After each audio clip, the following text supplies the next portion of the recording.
stream here. I know we don't have a mic yet, or a camera, but we have a mic. So, let's see. We should be streaming up on YouTube now, but for some reason it says we are having an issue.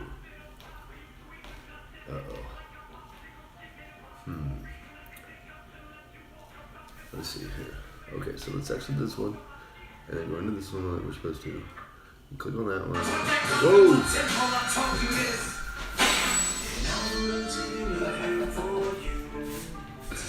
Alright, gotta go running off. Gotta turn the music down there for a little bit. Alright, so I do believe that we may be on this here Facebook, and we might be on YouTube and Instagram. So if I have this correct, we should be able to start here pretty quickly. Let's go to the screen like that, or just like that. That works for me. So okay, so like, yeah, I got a lot of like ums going on here.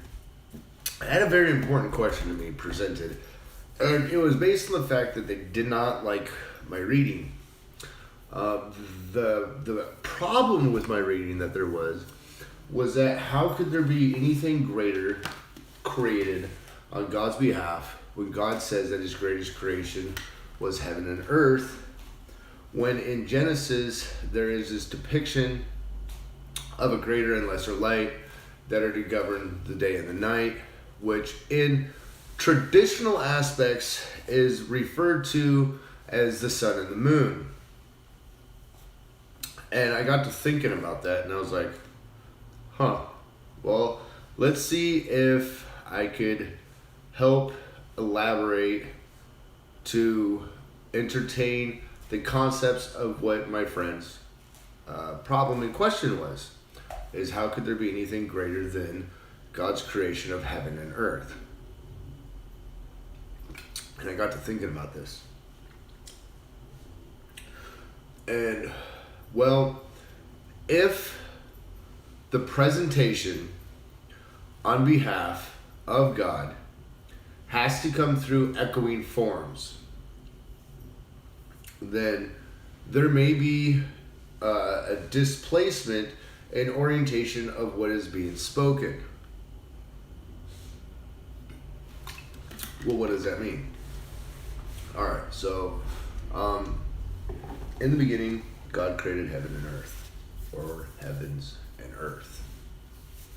And if you are aspiring to create something that is going to be, for no other better intents and purposes for what I'm trying to elaborate, an addiction, then when you separate yourself from the light, so the darkness is separated from the light is called day, the night is called darkness, or the darkness is called night, excuse me. And then you create these governing bodies, okay, a lesser and a greater. And you denote that heaven is the greatest achievement for mankind, and earth is the lesser form of what you aspire to obtain. Then one could assume that this is a reverberation of that same speech. So the greater light is to govern thy day. So heaven is to govern the day concept. And earth is to govern the night, or the spirit of which hovered over the waters. So if you were to take that in reverberation, as if it were being cascaded down from an all-encompassing power down to another power, down to another power, to where the powers that are presenting it to the human earthling, you are going to ultimately receive reverberations of where they came from.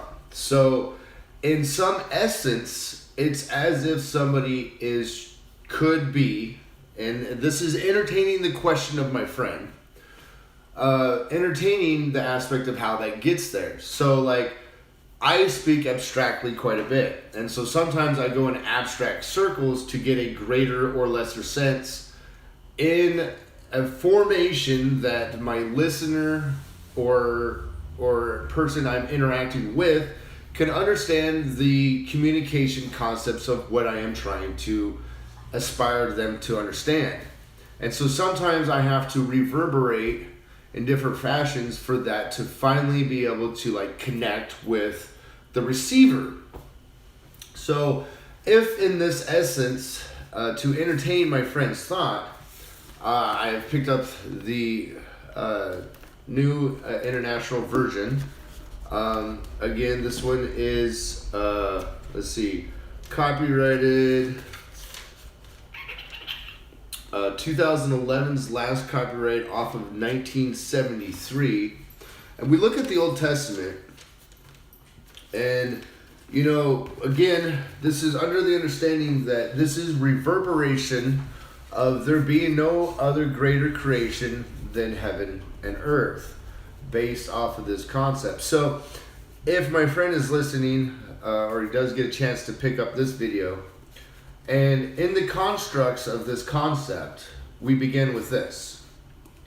In the beginning, God created the heaven and the earth. Now the earth was formless and empty.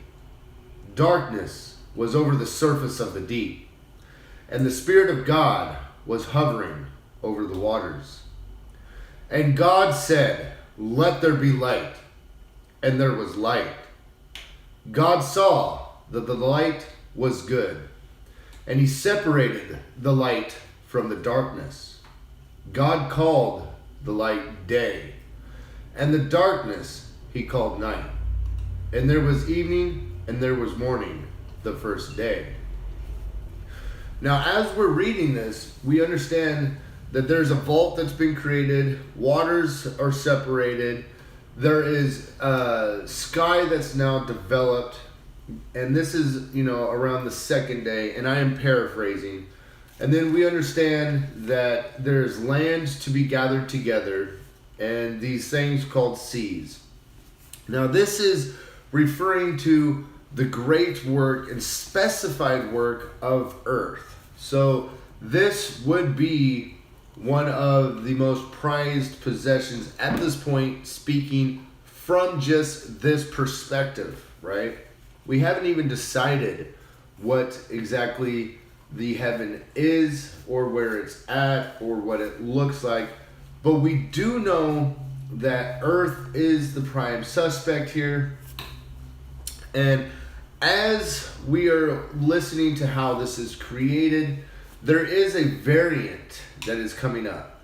And if you bear with me and you open your mind to this concept, that this is a reverberation in this paragraph happening, you might be able to ascertain where my friend is coming from. That there is nothing greater made by God or the light than earth and heaven. Now, as you understand that I am trying to create a sense of this paragraph is based on reverberations from creator to entity to now at some point in history, humanity or earthlings. So, and this is where it, you know, lots of things can aspire, because many things can be meant from a single sentence in the Bible. So you could take a single sentence and you can like blueprint it over cascading amounts of creation. So this is the paragraph I'm speaking of. And God said, "Let there be lights in the vault of the sky to separate the day from the night, and let them serve as signs to mark sacred times and days and years. And let them be lights in the vault of the sky to give light on the earth." And it was so. God made two great lights, the greater light to govern the day, and the lesser light to govern the night. He also made the stars. God set them in the vault of the sky to give light on the earth, to govern the day and the night, and to separate light from darkness. And God saw that it was good. And there was evening and there was morning, the fourth day. Now, if you wanted to aspire to the fact that these lights could be living entities, living creatures, because if you think about how there is this depiction of animation, right? Animation have received the light. Then you would ultimately either wonder what happened to the light of the moon, not so much the reflection off the sun as being the lesser light at night, but what happened to the animation of the moon. The sun is animated, but only specifically to the fact that the sun itself is alive in that concept, and there is nothing living on the sun that we know of. I mean, it would take an incredible entity to be able to live on the surface of the sun. So if you're referring to that which has animation in life, and these two greater lights being thusly of animation, I could see how my friend aspires to that these lights are in reference to the earthly entities that exist currently and the heavenly body of which is referenced prior to this. Now, at this point, there is no other animation being done with such specificity as the heaven and the earth. There is no real specification of what's going on in Saturn. There is no depiction that this is the sun.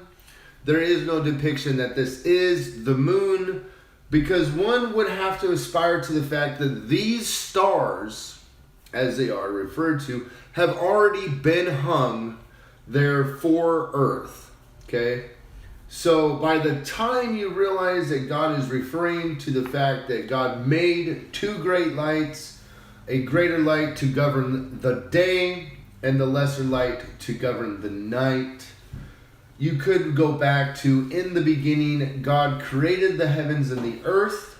Now the earth was formless and empty at this point. Darkness was over the surface of the deep, and the Spirit of God was hovering over the waters.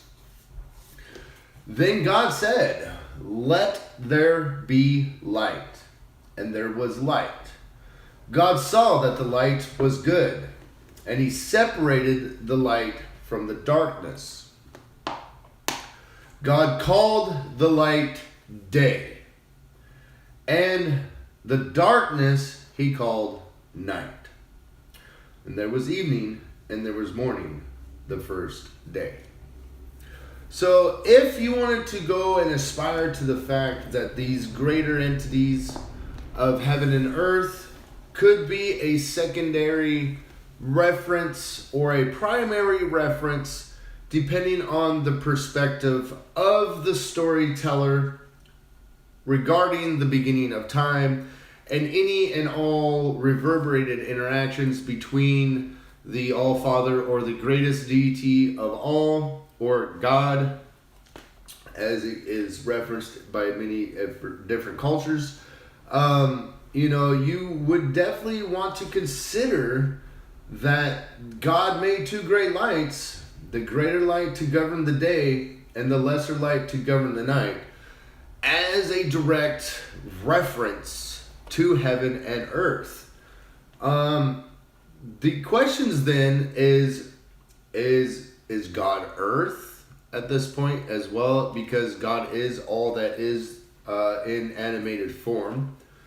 And the light, if it is another entity's base, is it God's wife? Is it God's child? Because obviously this is heaven And so if heaven is greater than God's creation, it very well may have been made by life, or the roles may be reversed. We don't know. But I would assume that a woman would want to have a better, nicer looking house than a man, because that's generally the way it is, unless you're kind of like me and you just like a tidy home. So if you wanted to go with the mother-father aspect, you could also apply that in there and still be saying, hey, heaven and earth are the two great lights, the greatest creation of God, and entertain the theory that way as well. I actually find that concept a rather cool concept. So kudos to my friend's question. I really enjoy that. And again, I mean, that question didn't even allow me to leave Genesis before coming up with the mindset of being able to apply that and accept that concept right there with a really cool imaginative scene going on in my head regarding it. So, that changes a lot of things if you looked at it in that perspective. The greater lights being heaven and earth, and just as in a reverberated fashion, bringing that back to the forefront of your mind as you're reading through Genesis. So the governing aspect of the night and the day being referenced back to in the beginning as the light being called day that God created and separated from the darkness of the Spirit of God hovering over the waters being called night. That makes a really interesting story base. I could go on forever as how cool that would be, but then it would be only my imaginated basis off of one question. And, if you want to accept that God is so awesome to have created a dimension, if not a reality, where this does exist as truth, the multiverse of Marvel and DC, that is so cool. That is so great. So let's see a movie come out, you guys, maybe all these universes exist all at once. Maybe every perspective and imagination that you can create from in the beginning is true. That would be all inspiring. Why would God just limit it to our planet? Maybe, we are just still so infinitesimally small and unintellectual enough to really be able to grasp and aspire to all the other living things out there. We do know that asteroids have hit Earth with living organisms on them, and thusly part of where we are today in our evolution as a planet does owe some credit to living organisms entering and living through our atmospheric pressures and heat, hitting our planet, and thusly growing along with us. So that is super cool right there.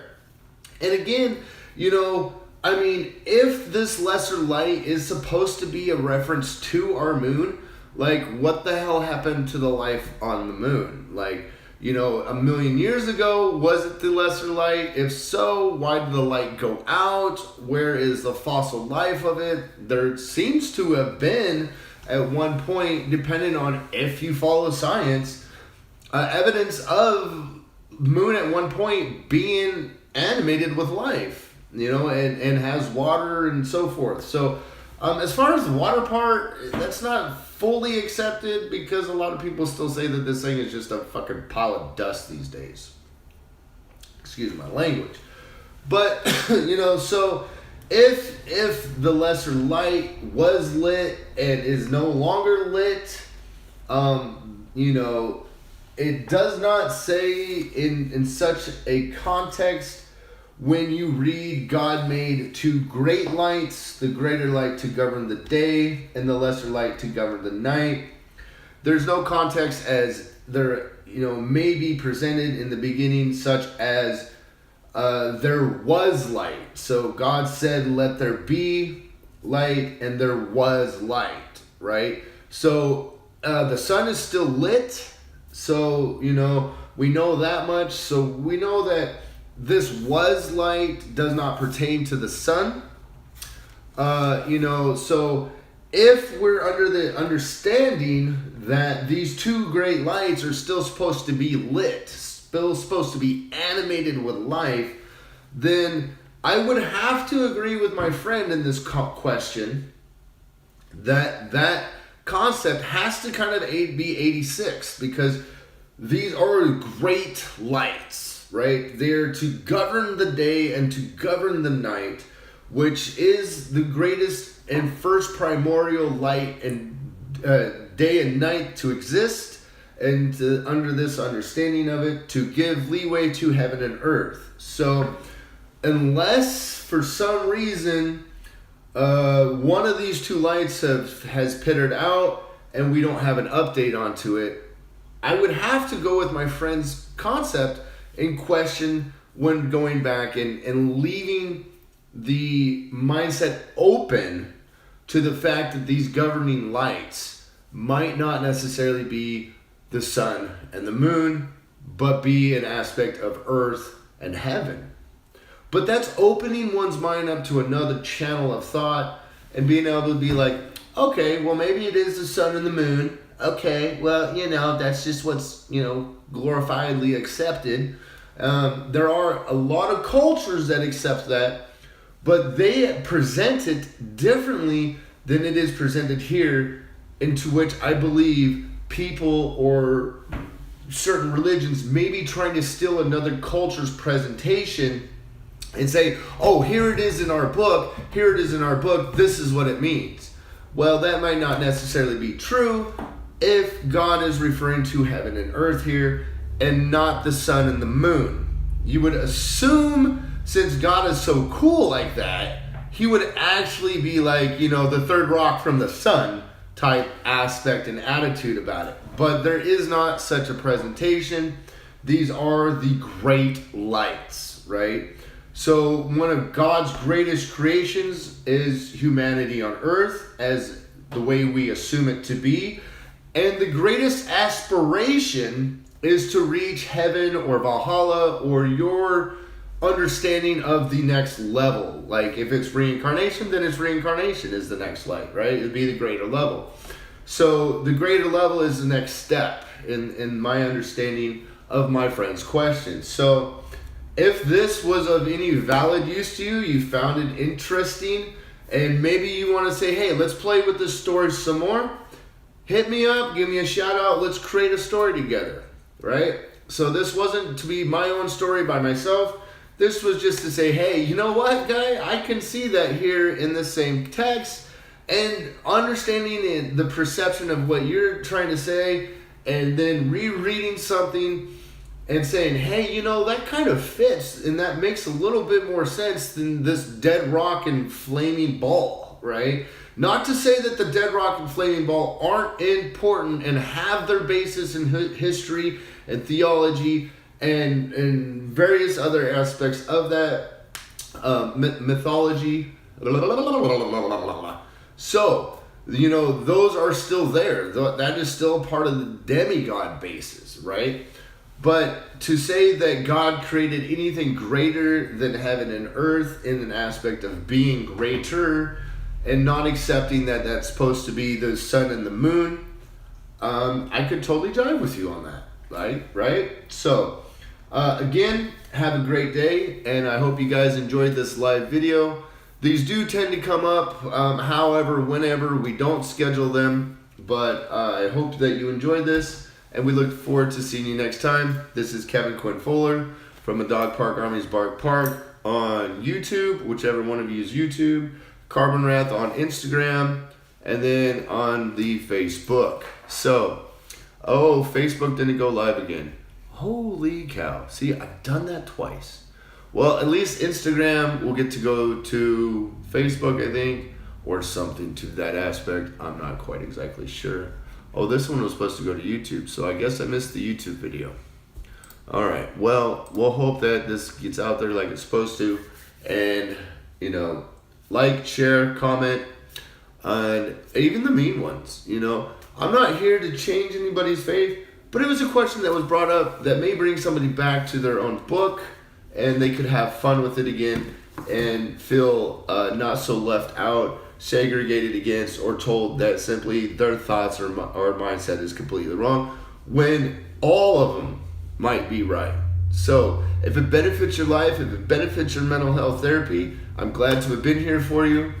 If for some reason your brain is exploding and going, oh my God, this now makes sense to me. Oh, I can't, oh my God, oh, I'm having so much trouble now. Go see your preacher, pastor, or father, or whoever is supposed to guide you in this, because I'm not that. Okay? So have fun and enjoy life, and we look forward to seeing you later. Bye-bye.